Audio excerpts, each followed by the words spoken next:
ሌላ የሶስተኛው አክቲቪቲ የዚህ ኮርስ ሶስተኛው ሜን ብለን እንደዚህ በኋላ ላይ የምናየው የዲስትሪቢዩሽን ኦፍ ፕሮፊት ኦር ዲቪደንድ ፖሊሲ የምንለው ማለት ነው።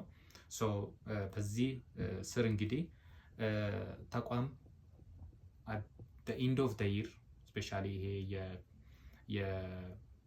ምንድነው የሚባለው የበጀት ዓመት ላይ መጨረሻ ዓመት ትርፍ ሲያገኝ ከሚያገኘው ሙሉ ለሙሉ ሪቴን ያድርግ ወይም ደግሞ ዲቪደንድ ይክፈል የሚለው ይነሳል ማለት ነው። ሶ አንድ ፋይናንስ ክፍል ላይ ስፔሻሊ ቺፍ ወይም ደግሞ ዳይሬክተር ጀነራል የሆነ ሰው ይህንን መወሰን መቻል አለበት ማለት ነው። ኦፍኮርስ ተቋም እንግዲህ አንድ የተቋሙ ባለቤቶች የአክሲዮን ባለቤቶች ዲቪደንድ ኤክስፔክት ያደርጋሉ። ኦፍኮርስ ሁሌ ግን ዲቪደንድ ማይከፈልበት ጊዜ አለ። ለምሳሌ ተቋሙ ራሱን ማስፋፋት ቢፈልግ በዚህን ጊዜ ሪቴን ነው መደረግ ያለበት። ተቋሙ ማስፋፋት ከሌላ ውጪ ወይም ደግሞ ከካፒታል ማርኬት ወይም ከክሬዲተርስ እና ከሌሎች አልበደርም ብሎ ካለ አሁንም ያለውን ያገኘውን ትርፍ ሪቴን ማድረግ መቻል አለበት ማለት ነው። ሶ እዚህ ጋር የፕሮፊት ወይም ዲቪደንድ ዲሲሽን ክራይቴሪያ አለን። ለዚህም ደግሞ ሲግናሎችን መመልከት ዲቪደንድ ብከፍል ሶርስ ኦፍ ፋይናንስ አለ ወይ የሚለውን ማየት መቻል አለብን ማለት ነው።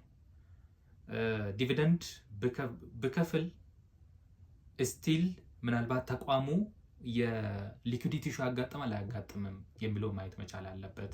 ወርኪንግ ካፒታል ኢሹ ይኖርብኛል አይኖርብኝም የሚለው ማየት መቻል አለበት። ተቋሙን ምናልባትም ያለበት ሰፊሸንት የሆነ ኬፓብል ነው ወይ ዲቪደንድ ለመክፈል የሚለውን አጠቃላይ ትራንጉሌት ማድረግ ይኖርበታል ማለት ነው። ዴርፎር እነዚህን ነገሮች ከሰራ በኋላ ወደ ዲቪደንድ ዲሲሽን ይሄዳል። ዲፔንድ ኦን ፐር ሼር ነው ኦፍኮርስ አክሲዮን ዲቪደንድ የሚከፈለው ያው ህጎች አሉት። እሱንም በኋላ ላይ በሌላ ቻፕተር እናያለን። እንዲሁ ደግሞ አንዳንዴ የፈንድ ሪኳየርመንት ፎር ኤክስፓንሽን መታየት አለበት። ምን ያህል ካፒታል ያስፈልጋል? እንግዲህ ገበያ ማየቱ የሶርስ ኦፍ ፋይናንስ አለ የለም የሚለውን ማየት ሌላኛው ነው።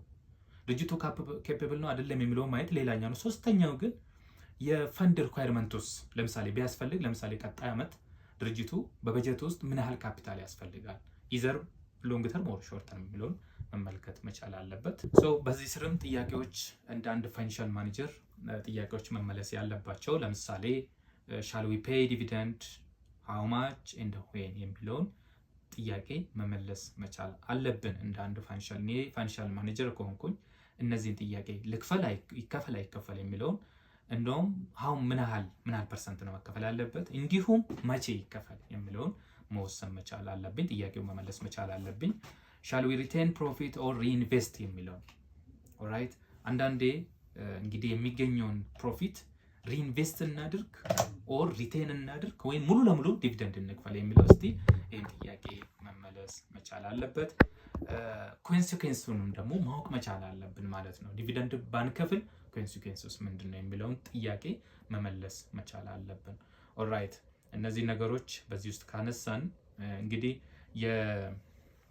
አንድ ጥያቄ እዚህ ጋር ምናልባት ለሁላችሁም ክሊር እንዲሆን ይህንን ቪዲዮ የሚመለከት አካል በደንብ ግልጽ ለማድረግ how do financial management decisions affect goal of a firm የሚለውን ጥያቄ በጠይቅ የመጀመሪያው ካፒታል በጀቲንጉን አፌክት በማድረግ የፋይናንሻል ማኔጅመንት ካፒታል በጀቲንጉን አፌክት በማድረግ የኦርጋናይዜሽን ጎሉን ፋክተር ያደርጋል ማለት ነው። አንድ ሁለተኛ ወርኪንግ ካፒታሉን አፌክት በማድረግ እንዲሁ የጎል ኦፍ ፊርሙን አፌክት ያደርጋል ማለት ነው። ስለዚህ የሆነ ድርጅት የሚሰራበት እንትኖች አሉ። ከዚህ ውስጥ አንዱ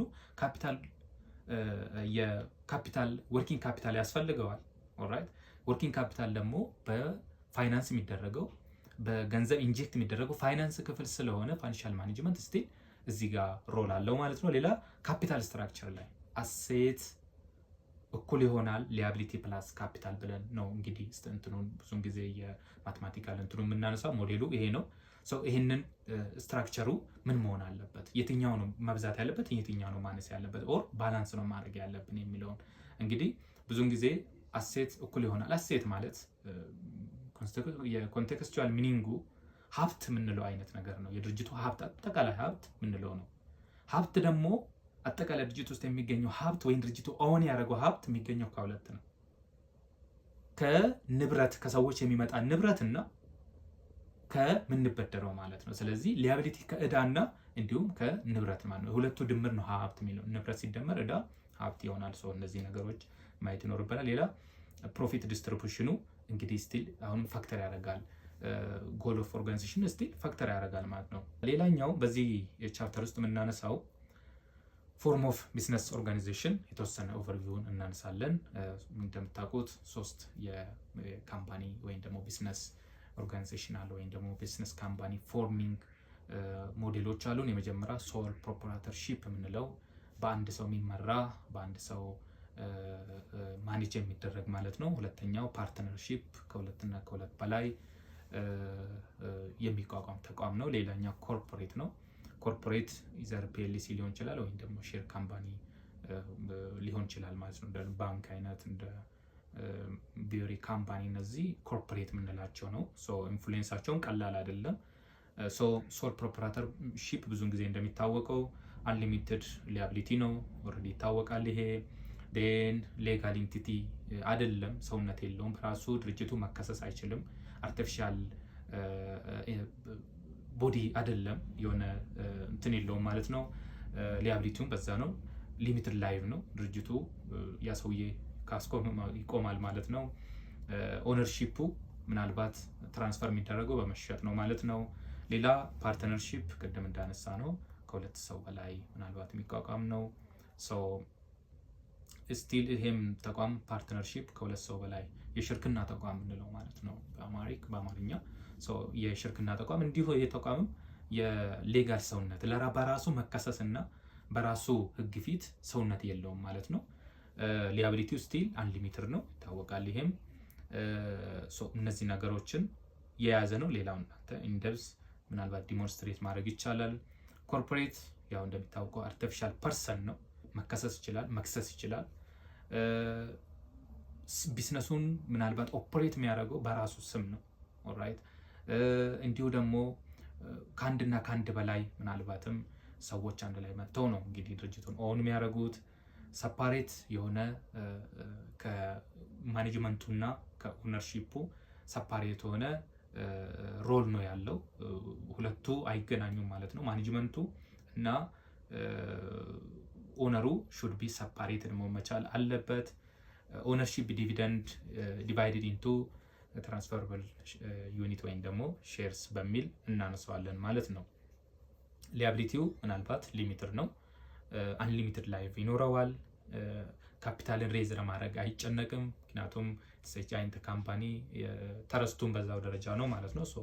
እነዚህ ነገሮች እናነሳለን በዚህ ቻፕተር ውስጥ እነዚህ ናቸው ያሉት። ሌላ የዚህ ቻፕተር ሜን ብለን የምናነሳው ፋይናሊ የኤጀንሲ ፕሮብሌም ነው። ኤጀንሲ ፕሮብሌም የትኛውም ካምፓኒ ላይ ይነሳል። ስፔሻሊ በድርጅቱ ባለቤትና የድርጅቱን ከሚመሩት ጋር ድርጅቱ ባተረፈ ቁጥር የኮንፍሊክት ኦፍ ኢንተረስት እየጨመረ ይሄዳል፣ ወይም ደግሞ ኤጀንሲ ፕሮብሌም እየጨመረ ይሄዳል። ምክንያቱም ድርጅቱ ያተረፈው እኔ ማኔጅ ባረኩት ነው፣ እኔ ስትራቴጂ ባወጣሁት ነው፣ እኔ በለፋሁት ነው የሚል ማኔጅመንቱ ጋር ይመጣል። እዚህ ኦነርሺፑ ጋር ደግሞ ድርጅቱ ማደጉ ስቲል ብዙን ጊዜ እንደምታውቁት ነው ተቋም ላይ ትርፍ በተገኘ ቁጥር ድርጅቱን ማስፋት እንጂ የማኔጅመንቱን ብዙም ኮምፐንሴት የማድረግ ነገር አይታይም። ኮንፍሊክት ይመጣል። በተቻለ አቅም ግን ይሄ ማኔጅ መደረግ አለበት። ሁሉም ላይ ነው በነገራችን ላይ የኮንፍሊክት ኦፍ ኢንተረስት የሚነሳው የትኛውም ካምፓኒ ላይ ይሄንን እናያለን። ኤጀንሲ ፕሮብሌም እንግዲህ የፕሪንሲፓል ነው የፕሪንሲፓል እና የኤጀንት ሪሌሽንሺፑ ምናልባት ሰምታይምስ እንትን ውስጥ አደጋ ውስጥ ሲወድቅ ማለት ነው። ይሄ ማኔጅ መደረግ አለበት። ሼርሆልደር እና ማኔጅመንት ወይም ደግሞ ክሬዲተር እና ማኔጅመንት ጋር የሚመጣ ነው። ብዙውን ጊዜ ሼርሆልደር እና ኦዲተር ጋር ብዙውን ጊዜ የሚታይ ነው። ማኔጅመንት እና ሎ ሌቭል ኤምፕሎይ ጋር ብዙውን ጊዜ የሚታይ ነው። ኤጀንሲ ፕሮብሌም የኮንፍሊክት ኦፍ ኢንተረስት ቢትዊን ማኔጅመንት እና ሼርሆልደርስ የምንለው ነው ማለት ነው። እነዚህ ነገሮች በዚህ ቻፕተር እናያለን። ኤጀንሲ ኮስትም ምናልባት በዚህ ቻፕተር ምናልባት በሰፊው ይነሳል ማለት ነው። ኤጀንሲ ፕሮብሌም ቅድም እንዳነሳሁት ነው። የኤጀንሲ ኮስት ብዙውን ጊዜ እንደምታውቁት ነው። አንድ ሲኦ የሆነ ሰውዬ ደግሞ አንድ ሲኦ ሆኖ ተቋም የሚመራ ሰው ብዙ የሆነ ኮስት ያስወጣል ማለት ነው። እንደምታውቁት ብዙ ቤኔፊቶች አሉ፣ ሳለሪው አለ፣ ብዙ ድርጅቱ ደግሞ በእንትን ባለ ቁጥር ኮምፐንሴሽኑ በዛው ከፍ እያለ ይሄዳል። ሶ ኤጀንሲ ኮስት የሚባለው እሱ ነው። እንግዲህ ኮስቱን ማን ይከፍላል ካላችሁ ድርጅቱን ስታብሊሽ ያደረጉ አካላት መሆኑ ይታወቃል ማለት ነው። ኦራይት እሺ፣ እንግዲህ ምናልባት ይህናል ካነሳን በአጠቃላይ ኮርሱን እንደ ዝም ብዬ ለማጠናቀቅ ይህን ቻፕተርም ዝም ብዬ ለማንሳት እንደ ዝም ብዬ ኦቨርቪውን ነገር ባነሳ ይሄ ቻፕተር ሜንሊ ዲስከስ የሚያደርገው የመጀመሪያው የኢንቨስትመንት ዲሲሽን ነው። ሶ ፋይናንሻል ማኔጅመንት ውስጥ ኢንቨስትመንት ዲሲሽን ኢዝ በጣም ሜጀር የሆነ ነገር ነው። ሶ ኢንቨስትመንት ዲሲሽን ሲባል ደግሞ ምንድን ነው ብላችሁ ጠይቃችሁ እንደሆነ ለምሳሌ ኤክሰስ የሆነ ገንዘብ በሚኖርበት ጊዜ ተቋማት ኢንቨስት የሚያደርጉት ማለት ነው። አንዳንዴ ሾርት ተርም አሴት ላይ፣ አንዳንዴ ሎንግ ተርም አሴት ላይ ኢንቨስት ይደረጋል። ሶ ኢንቨስትመንት ዲሲሽን በዚህ ቻፕተር እናነሳለን። ኮርሱም ሜንሊ እስከ መጨረሻው ይህንኑ እያወራ እንሄዳለን። ሁለተኛው ፋይናንሲንግ ዲሲሽን ነው። ፋይናንሲንግ ዲሲሽን ገንዘብ ተቋም ሲያስፈልገው አንድ ተቋም ለምሳሌ ተቋሙን ማስፋፋት ተፈልጎ ወይም ኤክስፓንድ ማድረግ ተፈልጎ ብራንቾች መከፈት ተፈልጎ ገንዘብ ሲያስፈልግ ሶርስ ኦፍ ፋይናንስን ሰርች በማድረግ ገንዘብን ወደ ተቋም የምናመጣበት ነው ማለት ነው። ፍሪ አይደለም፣ እንደምታውቁት ኮስት አለው። ዲቪደንድ ኮስቱ ነው፣ ኤክስፔንስ አይ ሚን ኢንተረስት ኮስቱ ነው። ምናልባት ሌሎች ቻርጆችም ካሉ ኮስት ነው። ስቲል ግን ተቋሙ ያንን ከቨር አድርጎ ያንን የፈለገውን ዲማንድ ፊል ማድረግ ነው። ሶ የፋይናንሲንግ ዲሲሽን ይሄ ነው ማለት ነው። የሶስተኛው የዲቪደንድ ዲሲሽን ነው ወይም ደግሞ የፕሮፊት ሼሪንግ ዲሲሽን ነው። ተቋም እንግዲህ ቅድም ስናነሳ እንደነበረው 365 ቀናት ኦፕሬት እስካደረገ ድረስ ያተርፋል አይደለ? ሶ ኤክስፔክት ይደረጋል ፕሮፊት የሚባለው ነገር። ያንን ፕሮፊት ዲስትሪቢዩት መደረግ አለበት ወይ መደረግ የለበትም የሚለውን ዲሲሽን ማሳለፍ አለበት። ሶ እነዚህ ሶስት ፒላርን ነው እንግዲህ ከኤፍኤም 1 ላይም 2 ላይም እያሰፋን እያየ የምንሄደው። ፋይናሊ ግን አሁን ያየነው የመጨረሻው የኤጀንሲ ፕሮብሌም ነው። ሶ በማኔጅመንቱና በኦነሩ መሀል የሚፈጠር የኢንተረስት ኮንፍሊክት ነው ማለት ነው። ሶ እነዚህን ነገሮች በዚህ ከተመለከትን ቻፕተር 1 በዚህ እንጨርሳለን። በቀጣይ ቻፕተር 2 ላይ ኢንደብዝ እንገናኛለን። አመሰግናለሁ።